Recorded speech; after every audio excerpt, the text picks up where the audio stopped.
কতটা ফজিলাত দিয়েছেন আমার আল্লাহ পাক রব্বুল আলামিন, কতটা ফজিলাত রেখেছেন। ও নবীর উম্মাত-উম্মাতানেরা, আপনারা জেনে রেখে যান, শুনে রেখে যান, জীবনে সারাদিন অনেক গুনাহ করেছেন, সারাদিন অনেক গুনাহ করেছেন, গুনাহ করে করে পার করে ফেলেছেন। আজ আপনাদের এই মসজিদে তওবা করে গুনাহটাকে মাফ করে দিয়ে যাবে।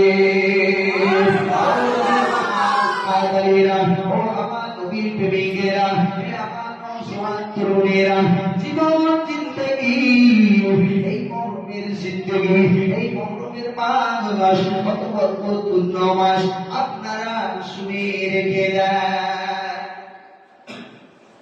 এই মহরম মাস কত বরকতপূর্ণ মাস, কত বরকতপূর্ণ মাস বলে এটা ব্যাপার নয় যে মহরম মাস বলে কালকে আপনাদের এলাকায় হয়েছে বিসর্জন হয়েছে, কালকে আপনাদের এলাকায় হ্যাঁ বিসর্জন হয় না তো, বহু জায়গায় হয়েছে। বা ফেসবুকে দেখছিলাম কত জায়গায় সব বিসর্জন হচ্ছে। বুক কেটে রক্ত বার করে একদম বিশাল ব্যাপার। ইমাম হাসান হুসাইনের তাহলে আমরা মানি না, ওরাই বছর মানে বছর বিসর্জন করবো নাকি? হ্যাঁ মহরম হলো না, আমি তো দেখছিলাম ওটা বিসর্জন হচ্ছিল।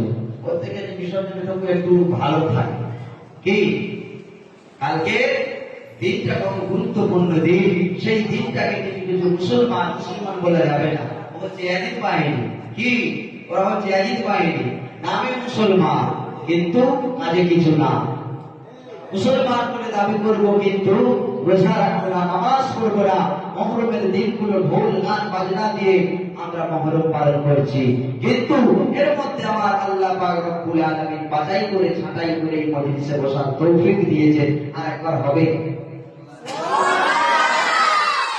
আর একবার হবে বলতে সুবহানাল্লাহ, হ্যাঁ আর একবার হবে বলতে আল্লাহ শুকরিয়া আলহামদুলিল্লাহ। আমাদেরকে বাছাই করে বাঁচিয়ে এই পবিত্র মজলিসে বসিয়েছে, চিন্তা হবে না আলহামদুলিল্লাহ। কত মুসলমান কালকের কত গুনাহ যে করেছে, সে গুনাহ আমার আল্লাহ মাফ করবে। কালকের একটা কত মূল্যবান দিন, কালকের দিনে পৃথিবী শেষ হয়ে যাবে। কালকের দিনে যেমন পৃথিবী সৃষ্টি হয়েছে, কালকের এই মহরমের 10 তারিখে পৃথিবী শেষ হয়ে যাবে। ইমাম হুসাইন ইমাম হাসানের কথা তারা না ভেবে, আমার নবী বিশ্ব নবী হাবিবুল্লাহর কথা না ভেবে, তারা দুনিয়ার লোক লালসায় করে, তারা দুনিয়ার জিন্দেগির কথা ভেবে গান বাজনা সুদের ভিতরে লিপ্ত আছে। তারাই যদি ইমাম হাসান হুসাইনকে মানে, তাহলে আমরা মুসলমান বলে দাবি করবো, কিন্তু সুদের টাকার ভিতরে লিপ্ত থাকবো। ওরে মুসলমান, সময় আছে, পরিবর্তন হয়ে যাও, তাহলে আমার আল্লাহ পাক রব্বুল আলামিন সেই কঠিন কিয়ামতের দিন, মুসিবতের দিন আপনার ওসিলায় জান্নাত তো দূরের কথা জাহান্নামে দিয়ে দেবে, ঠিক কি না? হ্যাঁ কি ঠিক কি না? শুধু নামে মুসলমান, হ্যাঁ নামে আমরা মুসলমান। তোমার নাম কি? আব্দুর রহমান। তোমার নাম কি? আব্দুল রফিক। তোমার নাম কি? আব্দুল সাত্তার। তোমার নাম কি? আব্দুল গফফার। কিন্তু কাজ এমন কাজ করবে শয়তান লজ্জায় পালাবে। কি বা এমন এমন কাজ করবে শয়তান লজ্জা লেগে যাবে, এর আমার থেকে তো বড় শয়তান, তাহলে এদের কাছে যাওয়ার প্রয়োজন হবে কি? ইবলিস ইল্লা ইবলিস আবার আস্তাগফার ওয়া কানা মিনাল কাফিরিন। সে বলবে আমার থেকে বড় কি? সে আল্লাহর কাছে চেয়ে যে আল্লাহ আমি দুনিয়ায় শয়তানি করব, মানুষের জন্য আমার একটু ছাড় দেবে, আমি সিরাজ ঢুকতে পারবো, যেখানে যাওয়ার কারণে শুনে আমার একটু যাওয়ার সুযোগ করে দেবে। কিন্তু তার থেকে আমরা বড় বড় শয়তানি করতেছি। কি? মসজিদের সেক্রেটারি হয়েছে সুদখোর, মসজিদের সেক্রেটারি হয়েছে গাঁজাখোর, মসজিদের সেক্রেটারি হয়েছে সে গাঁজা বিক্রি করে। বাপ আছে, জায়গার নাম বলবো না, বাপ আছে। মসজিদের সভাপতি সে গাঁজা বিক্রি করে। কি বলে যে বুঝতে পেরেছেন বাপ? তাহলে সমাজ কোন জায়গায় যাবে? ওই জায়গায় মহরমের দিন কি বিসর্জন হবে নাকি দোয়া দরুদ হবে? হ্যাঁ মহরমের দিন বিসর্জন হবে নাকি দোয়া দরুদ হবে? রাগ করছে কি গো? ভাব কথা বললে অসুবিধা আছে নাকি? কানে হাতে বাবারে মারে করে সুবহানাল্লাহ বলে সময় মেকআপ দিয়ে দেবো? হ্যাঁ ভাব কথা একটু বললে অসুবিধা নেই তো বাবা? এক মাশাআল্লাহ আপনারা অনেক ভালো, অনেক মানুষ মোটামুটি কম বেশি এই সময় এখন ওয়াজ শোনার লোক আর নেই বাবা। ওয়াজ শোনার লোক এই বর্তমান সময়ে নেই। আপনারা মাশাআল্লাহ অনেক মানুষ হচ্ছে, আপনারা অনেক ভালো মানুষ, বুঝতে পেরেছেন বাবা? আপনাদের ভালো বলছি বলে আপনারা মনে করছেন বাবা সব ভালো আল্লাহর রহমান কি সব ফেরেশতা ওরা নাকি মুসলমান ঘরে ছেলেরা যুবকেরা এ নওজোয়ান তরুণেরা এ আমার মুরব্বিয়ান কলেরা এ আমার মুরব্বিয়ান বাবেরা আপনাদের ঘরের সন্তান হিসাবে বলে দিয়ে যায় আমার আল্লাহ পাক রব্বুল আলামিন পবিত্র কোরআন শরীফের মধ্যে জানিয়ে দিয়ে দিলেন ও নবীর উম্মত-উম্মাতানিরা ও নবীর প্রেমিকেরা ওই কিয়ামতের দিন ওই মুসিবতের দিন আপনার ছেলে আপনার হবে না আপনার মেয়ে আপনার হবে না আপনার বিবি আপনার হবে না আপনার পরে কিয়ামতের দিন আইয়ুব নবী বললেন না আমার কি হবে ইউনূস নবী বললেন না আমার কি হবে দাউদ নবী বললেন না আমার কি হবে আমার আপনার নবী বিশ্ব নবী বলতে থাকবে ইয়া রাব্বি হাবলি উম্মতি আমার গুনাহগার উম্মত কি হবে ও আমার নবীর দিওয়ানারা সেই নবিয়ানা মজলিসে বসে আমরা সেই নবীর উম্মত আমরা হয়েছি কোন নবী যে নবীকে সৃষ্টি করিলেন দুনিয়ায় কোন কায়নাত কিছুইতে সৃষ্টি করা হতো না আমি আপনি কিছুই সৃষ্টি হতো না সেই নবিয়ানা মজলিসে একবার সুবহানাল্লাহ বললেন আমার আল্লাহ পাক রব্বুল আলামিন দয়ার জান্নাতে 10টি করে কাজ লাগিয়ে দেয় কিছু হবে না আর কিছু হবে না আমার কবি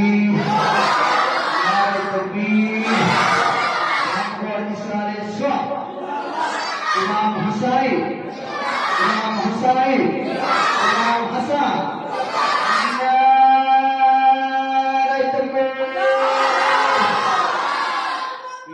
বাপ সব ঠিক আছে তো নাকি হ্যাঁ লাইন ঠিক আছে যে লাইন ঠিক দেবো এরকম অসুবিধা হলে বাপ টুকটাক করে বলবে আপনাদের পরিচিত আপনাদের ঘরের সন্তান আপনাদের যারা সমবয়স্ক ভাই এইরকম লাইনে যেতে বলবে আমি সেরকম লাইনে ঘুরিয়ে দেবো কিংবা মহরমের মাস মহরম সম্পর্কে আলোচনা হবে নাকি হ্যাঁ কি গো ভাই জানেরা মহরম সম্পর্কে আলোচনা হবে তো হ্যাঁ এই পবিত্র বরকতপূর্ণ মাসের ফজিলত প্রচুর আছে আবার আপনার নবী বিশ্ব নবী আকায়ে নামদার তাজদারে মদিনা যে নবীকে না সৃষ্টি করে যে দুনিয়ায় কিছু সৃষ্টি হতো দুনিয়ায় কিছু সৃষ্টি হতো না সেই নবিয়ানা মজলিসে আমরা বসেছি আমরা ভাগ্যবান নয় হ্যাঁ আমরা শেষ নবীর উম্মত আমরা ভাগ্যবান নয় যে নবীরা সুপারিশ করলে কঠিন কিয়ামতের দিন জান্নাতে যাওয়া যাবে না যে নবীরা সুপারিশ করলে কোনো কাজ হবে না সেই কঠিন কিয়ামতের দিন আপনার কিছু কাজে আসবে না আপনি যেই ছেলের জন্য ঘর বাড়ি বানাচ্ছেন আপনি যেই মেয়ের জন্য এত কিছু করছেন সেই কঠিন কিয়ামতের দিন শুনে নাফসি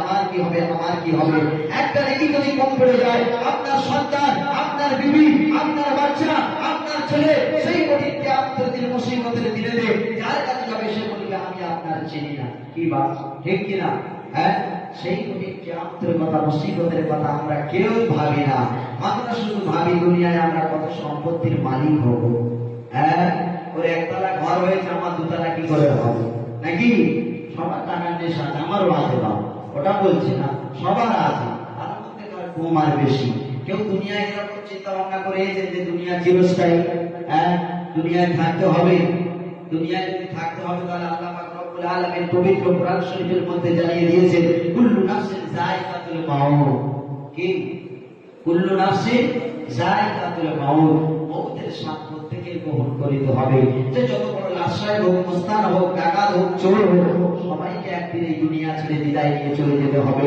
আমার আল্লাহ পাক রব্বুল আলামিন পবিত্র কোরআন শরীফে জানিয়ে দিয়ে দিয়েছেন মিনহা খালাকনাকুম আমি আল্লাহ পাক রব্বুল আলামিন এই মাটি থেকে সৃষ্টি করেছি অবিহা নুঈদুকুম এই মাটি থেকে আবার একদিন যেতে হবে অবিহা নুখরিজুকুম এদিন কিয়ামতের দিন কেউ কারো নয় তার উখরা এই মাটি থেকে আবার সৃষ্টি হবে ও মুসলমান আমরা দাবি করব আমরা শেষ নবীর উম্মত আমরা দাবি করব আমরা নবীর দিওয়ানা আমরা নামাজ পড়ব না আমরা মুসলমান আমরা দাবি করব শেষ নবীর উম্মত ওদের কাজ ছেড়ে খাওয়া বন্ধ দেব না আমরা দাবি করব আমরা শেষ নবীর উম্মত আমরা দাবি করব আমরা শেষ নবীর উম্মত কিন্তু সুদের টাকা নেওয়া বন্ধ দেব না কি আমরা নামে শুধু মুসলমান কাজে এই নামে শুধু মুসলমান আর কাজে কি হ্যাঁ এই হচ্ছে আমাদের মুসলমানের পরিচয়। মুসলমান ঘরে ছেলেরা, যুবকেরা, এই নওজোয়ান তরুণেরা, হে আমার মুরব্বিয়ান বাবেরা, শুনে রেখে দেন।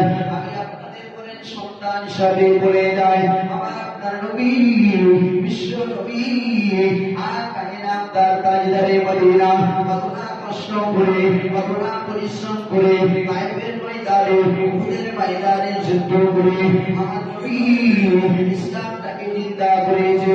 ও নবী উম্মাত উম্মাতানেরা, সেই নবিয়ানা মজলিসে আমরা বসে আমার আপনার নবী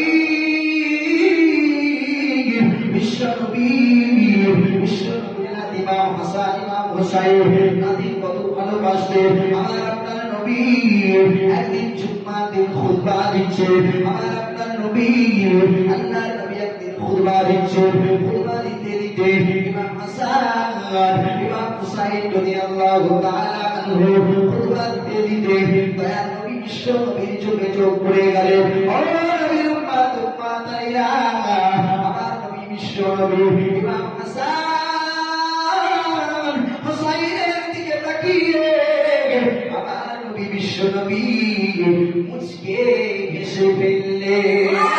ও নবীর উম্মাত উম্মাতাইরা, ও নবীর দিওয়ানারা, সেই নবীর মালা মজলিস, সেই নবী বিশ্ব নবী কত কষ্ট করেছেন। ইমাম হাসান হুসাইন রাদিয়াল্লাহু তাআলা আনহু এই কারবালার জমিনে, এই কারবালার জমিনে শহীদ হয়েছে। ও নবীর উম্মাত উম্মাতাইরা, ও আমার নবীর দিওয়ানারা, আমার আপনার নবী বিশ্ব নবী একদিন ইশার নামাজ পড়তেছে। ইমাম হাসান ইমাম হুসাইন রাদিয়াল্লাহু তাআলা আনহু নবীর পিঠের উপরে, নবী যখন সিজদা করেছেন, আল্লাহর নবী যখন সিজদা করেছেন, ইমাম হাসান হুসাইন রাসূলুল্লাহ হাবিবাল্লাহর পিঠের উপরে উঠে গিয়েছেন। আমার আপনার নবী সিজদাটা লম্বা করে দিয়েছেন। ও নবী উম্মাতাইরা, ও নবীর আশিকেরা, আমার আপনার নবী ইমাম হাসান হুসাইনকে কত ভালোবাসতেন। আমার আপনার নবী বিশ্ব নবী বললেন, ও উম্মাতেরা, তোমরা যদি ইমাম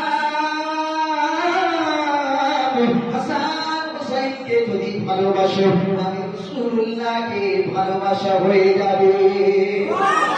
আর কিছু হবে না, আর কিছু বলা যাবে না।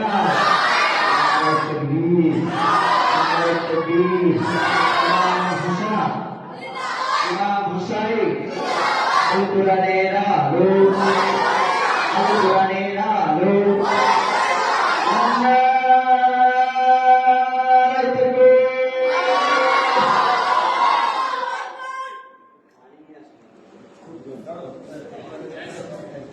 সেই পবিত্র বরকতপূর্ণ মাস, সেই পবিত্র বরকতপূর্ণ মাসে আজ আমরা সেখানে বসেছি। কত মানুষ কত রকম কথা বলবে, কত মানুষ ইমাম হাসান হুসাইনকে বিরোধী করে, কত মাওলানা মুফতি সাহেব বেরিয়েছে ইমাম হাসান হুসাইনের ইজ্জত সম্মানটাকে কমানোর জন্য চেষ্টা করছে। আমার আল্লাহ পাক রব্বুল আলামিন পবিত্র কোরআন শরীফের মধ্যে জানিয়ে দিয়েছে, অত ইজ্জু মান তাশা অত জিল্লু মান তাশা বিয়াদিকাল খায়র ইন্নাকা আলা কুল্লি শাইইন কাদির। আমি আল্লাহ পাক রব্বুল আলামিন ইজ্জত দেওয়ালা মালিক আমি আল্লাহ, ইজ্জত দেওয়ালা মালিক আল্লাহ। দুনিয়ার হে মুসলমান, তোমরা যদি কারোর ইজ্জত কমাতে চাও, আমি আল্লাহ পাক রব্বুল আলামিন তার ইজ্জত জনের উপর যদি বাড়িয়ে দিতে চাই, দুনিয়ায় কারোর ক্ষমতা আছে বাবা? কারোর ক্ষমতা আছে? সেই ইমাম হাসান হুসাইন রাদিয়াল্লাহু তাআলা আনহু তারা শহীদ হয়ে গিয়েছিলেন এই পবিত্র বরকতপূর্ণ মাসে। আর সেই পবিত্র মাসে আর আমরা শুধু একই ঠাট্টা হাসি তামাশা এইসব করে ঘুরে বেড়াচ্ছি। কি বা ইমাম হাসান হুসাইনের নামে আমরা শুধু একই তামাশা করে ঘুরে বেড়াচ্ছি। কিছু মুসলমান নামধারী মুসলমান আছে বাবা, তারা শুধু ইসলামটাকে ক্ষতি করার জন্য চেষ্টা করছে। দাড়িওয়ালা টুপিওয়ালা একদল মুফতি সাহেব মাওলানা সাহেব, তারা শুধু মানে হাতে বাবারে মারে করে ওয়াজ করে যাচ্ছে, কিন্তু ভিতরে ভিতরে তারা ইসলামটাকে শেষ করার জন্য চেষ্টা করছে। এই মুসলমান আজ যদি না বোঝে, তাহলে কিয়ামত পর্যন্ত সারা জীবন যদি তপস্যা করে যাও, বয়স হলে নামাজ পড়বো বা, তাহলে ওই বুঝতে বুঝতে দেয়ালে পিঠ থেকে যাবে। কি দেয়ালে পিঠ থেকে যাবে বা। বর্তমান সমাজ হলো বউ